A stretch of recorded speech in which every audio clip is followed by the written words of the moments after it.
اسلام میں جہاں ہر ایک کو آزادی دی گئی ہے وہاں وہ آزادی اتنی لمٹس میں ہے کہ دوسرے کی آزادی میں خلل اندازی نہ ہو. ہر ایک کے حقوق بھی رکھیں اور فرائض بھی رکھیں. یعنی شتر بے مہار کی طرح ایسی آزادی نہیں کہ آپ جانور کھول دو جس کو چاہے ٹکرے مارے. اگر آپ سے کوئی پوچھے کیوں آپ نے کھول رکھے تو آپ کو میں نہیں چاہتا کہ میرا کتا بندھا رہے، میں چاہتا ہوں کہ یہ آزاد رہے.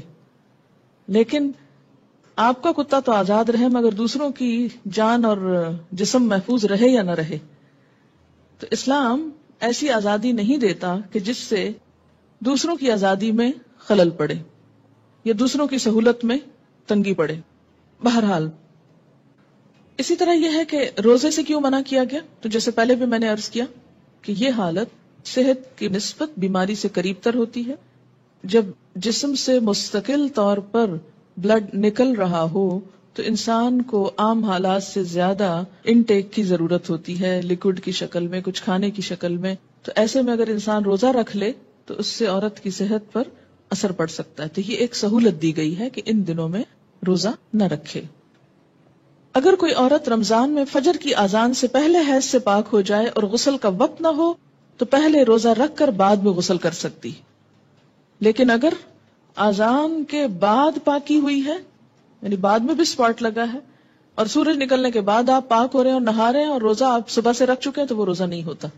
ان ابی بکر ابن عبد الرحمن كنت انا وابی فذهبت معه حتى دخلنا على عائشة رضي الله عنها قالت اشهد على رسول الله ان كان لا يصبح جنبا من جماع غير احتلام ثم يصومه ثم دخلنا على ام سلمة رضي الله عنها فقالت مثل ذلك رواه البخاري.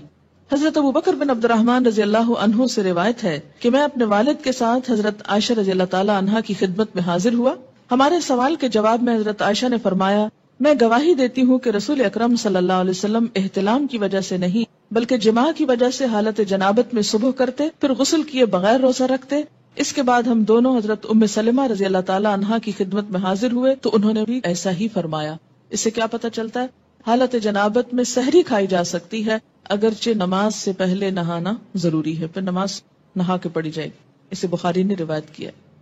کپڑے پر حیض کے خون کا داغ لگ جائے تو اتنی جگہ دھو کر اسی کپڑے پر نماز ادا کی جا سکتی ہے. مثلا جائے نماز کو لگ گیا یا کسی چادر پہ لگ گیا یا اپنے پہنے ہوئے کپڑے پر لگ گیا تو صرف اس داغ کو دھو لیا جائے اور باقی کپڑے کو ویسے ہی پہن کر نماز پڑھ لی جائے، خواہ اس میں پسینہ ہی کیوں نہ ہو حالت حیض کا.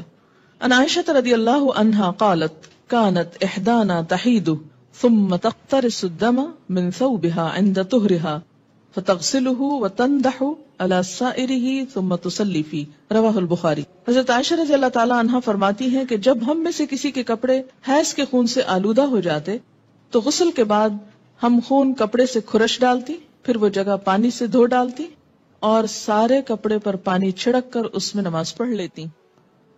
بعض اوقات کلاٹنگ ہوتی ہے نا تو اس لیے اس کو کھرچنے کی بات کی گئی ہے.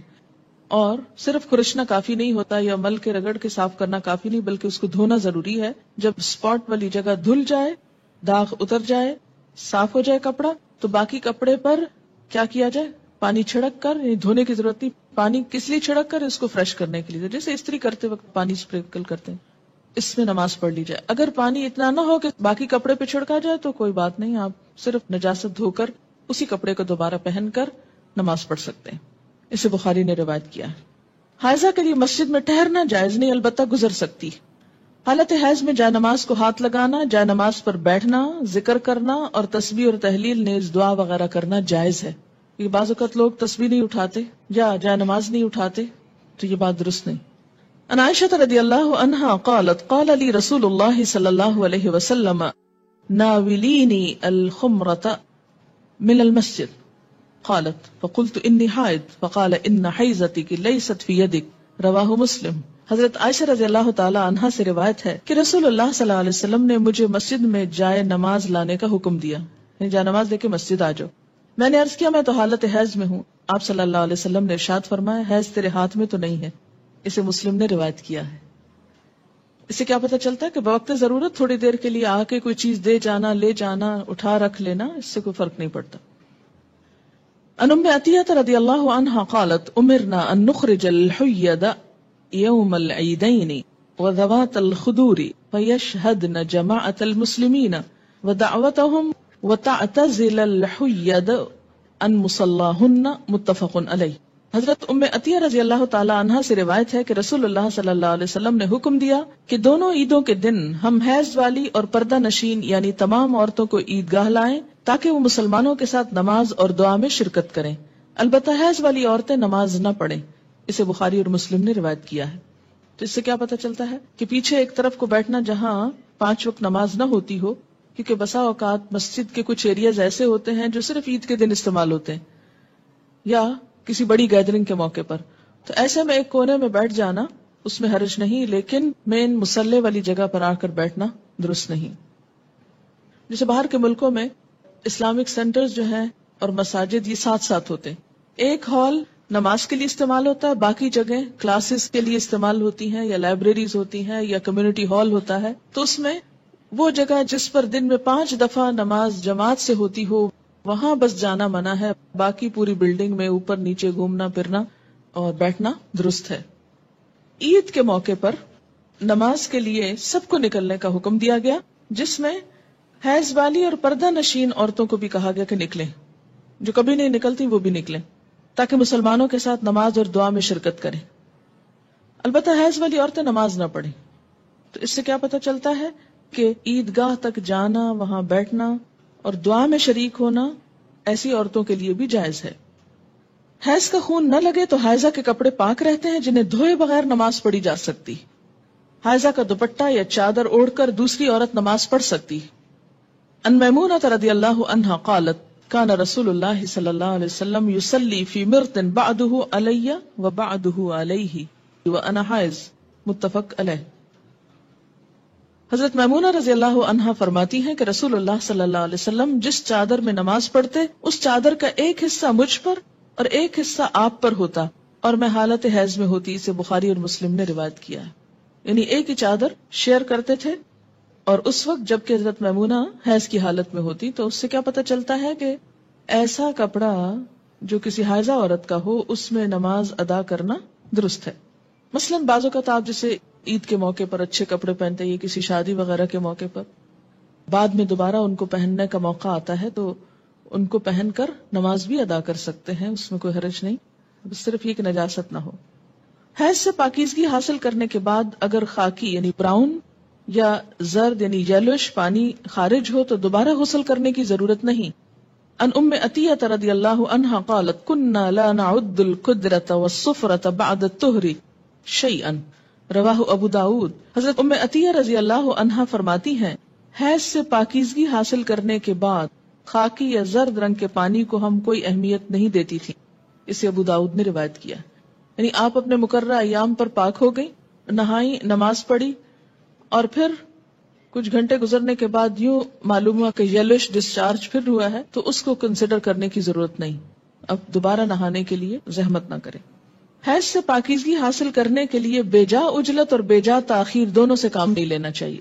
بے جا عجلت کا کیا مطلب ہے کہ انڈیو جلدی، یعنی ہے کب پاک ہوگی، کہیں نماز نہ چلی جائے، کہیں روزہ نہ چلا جائے، اچھا نہا لی، پھر دیکھا کہ ابھی تو نہیں پاک ہوئے، پھر نماز چھوڑ دی، پھر روزہ توڑ دیا، پھر نہا لیا، تو یہ کھیل نہیں بنانا چاہیے اس کو۔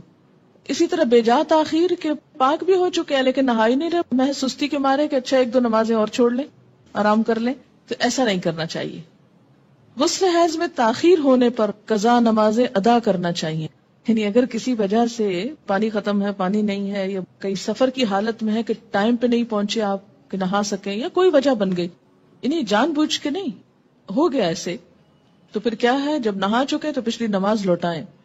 کن النساء یبعثن الی عائشہ رضی اللہ عنہا بالدرجۃ فیہا الکرس فیہا السفرہ فتقول لا تعجلن حتی ترین القصۃ البیضاء ترید بذلک الطہر من الحیضۃ، رواہ البخاری۔ خواتین رسول اللہ صلی اللہ علیہ وسلم کی زوجہ محترمہ سیدہ عائشہ رضی اللہ تعالی عنہا کے پاس ڈبیا میں روئی رکھ کر بھیجتی جس میں ابھی کچھ زردی باقی ہوتی، تو حضرت عائشہ فرماتی جب تک صاف شفاف پانی نہ دیکھ لو اس وقت تک طہر حاصل کرنے کے لیے جلدی سے کام نہ لیا کرو، یعنی جب تک بالکل صاف نہ ہو جائے انسان اس وقت تک نہانے میں جلدی نہیں کرنی چاہیے۔ سیدہ عائشہ رضی اللہ تعالی عنہا کی مراد حیض سے طہارت حاصل کرنا ہوتی تھی۔ القصۃ البیضاء کا لفظ دیکھ رہے ہیں یہاں پر آپ عربی عبارت میں، یہ انہوں نے معیار بتایا، حتی ترینا القصۃ البیضاء، وائٹ ڈسچارج. قال ابن عباس رضی اللہ عنہما تغتسل وتصلی ولو ساعة من النهار ويأتيها زوجها اذا صلت الصلاة اعظم، رواہ البخاری. حضرت عبداللہ بن عباس رضی اللہ تعالی عنہما فرماتے، یہ دونوں آپ صحابیوں کے فتوے ہیں کہ مستحاضہ حسب عادت ایام حیض کے بعد غسل کر کے نماز پڑھیں. مستحاضہ کون ہوتی؟ حیض کے علاوہ جو بلیڈنگ ہوتی ہے بیماری کے طور پر، وہ استحاضہ کہلاتی ہے. یعنی سارا مہینہ سپاٹنگ ہوتی رہتی ہے. تو اس میں کیا ہے کہ جو حیض کے ایام ہیں جن میں بلیڈنگ فرق ہو جاتی ہے، مثلا تھکنس ہے یا اس کی اور علامات معلوم ہوتی ہیں، یا اس بیماری کے شروع ہونے سے پہلے ایام حیض کی جو ڈیٹس تھی یا جو عادت تھی اس کے مطابق نہا لے اور باقی دنوں میں نماز پڑھتی رہے خواہ سپاٹنگ ہوتی ہے. حضرت عبداللہ بن عباس فرماتے ہیں کہ مستحاضہ غسل کر کے نماز پڑھے خواہ ان کی ایک گھڑی باقی ہو. مثلا سورج غروب ہونے میں 5 منٹ ہے اور اب وہ نہا کر نکلی تو پڑھے اثر. جب عورت نماز ادا کر چکے تو پھر شوہر اپنی بیوی سے صحبت کر سکتا ہے، کیونکہ نماز افضل ہے. اسے بخاری نے روایت کیا ہے. حائضہ پاکیزگی کی حالت میں جس نماز کے اول یا آخر وقت میں سے ایک مکمل رکعت ادا کرنے کا وقت پالے، اس وقت کی قضا نماز اسے ادا کرنی چاہیے. مثلا ظہر کی اذان ہو چکی، آدھا گھنٹہ گزر گیا، آپ نماز پڑھنے جا رہے تھے، پتہ چلا پیریڈز ہو گئے، اب نماز تو نہیں پڑھ سکتے، لیکن چونکہ وقت نماز کا داخل ہو چکا تھا اس لیے یہ نماز آپ کی ذمہ ہو گئی. اب جب آپ پاک ہوں گے تو یہ نماز دہرائیں گے. یہ پتہ ہے آپ کو پہلے سے؟ یہ دیکھیں اکثریت نہیں بول رہی ہے. اس سے اندازہ کریں کہ ہم اپنے دین کے فرائض کو کس حد تک جانتے ہیں اور ہمارے بڑوں نے ہم کو کیا بتایا. اور اگر ایسی باتیں کلاس میں کی جائیں تو پھر یہ شرم و حیا کے خلاف. دیکھیں کہ یہ مسائل پڑھائے اس لیے جاتے ہیں کہ انسان فرائض میں کوتاہی نہ کرے، کیونکہ فرائض کی پوچھ ہے قیامت کے دن. اور اسی طرح اگر عصر کا وقت مثلا ختم ہونے سے آدھا گھنٹہ پہلے پاکی حاصل کی، اب نہانے میں 20 منٹ لگ گئے، 10 منٹ باقی ہیں، اور جتنی دیر میں مصلی بچھایا مغرب کی نماز ہو گئی. بعض اوقات ایسا نا سردی ہوتی ہے، دروازے بند کرتے جائے نماز بچھاتے کرتے ٹائم ہو جاتا ہے، اتنے میں اذان ہوگی. اب مغرب پڑھ کے کیا کرے؟ عصر قضا پڑھے. عن ابی ہریرہ قال قال رسول اللہ صلی اللہ علیہ وسلم اذا جئتم الى الصلاة ونحن سجود فاسجدوا ولا تعدوها شيئا ومن ادرک الرکعۃ فقد ادرک الصلاة، رواہ ابو داود. حضرت ابو ہریرہ رضی اللہ عنہ کہتے ہیں کہ رسول اللہ صلی اللہ علیہ وسلم نے فرمایا، جب تم نماز کے لیے آؤ اور ہم سجدہ میں ہو تو تم بھی سجدے میں شامل ہو جاؤ اور اس کو رکعت شمار نہ کرو. البتہ جس نے ایک رکعت جماعت کے ساتھ پالی اس نے پوری جماعت کا ثواب پا لیا. اسے ابو داؤد نے روایت کیا ہے. نماز کا اول وقت پانے سے مراد یہ ہے کہ اگر ایک عورت سورج غروب ہونے کے اتنی دیر بعد حائضہ ہوتی ہے کہ نماز مغرب کی ایک رکعت ادا کر سکے، اسے حیض ختم ہونے کے بعد اس نماز مغرب کی قضا ادا کرنی چاہیے. آخر وقت پانے سے مراد یہ ہے کہ اگر ایک عورت سورج طلوع ہونے سے اتنی دیر پہلے پاک ہوتی ہے کہ وہ نماز فجر کی ایک رکعت پڑھ سکے تو اسے وہ نماز فجر ادا کرنی چاہیے. یعنی آخری وقت میں بھی اگر ایک رکعت پڑھنے کا وقت ہو تو سمجھے کہ وقت ہے.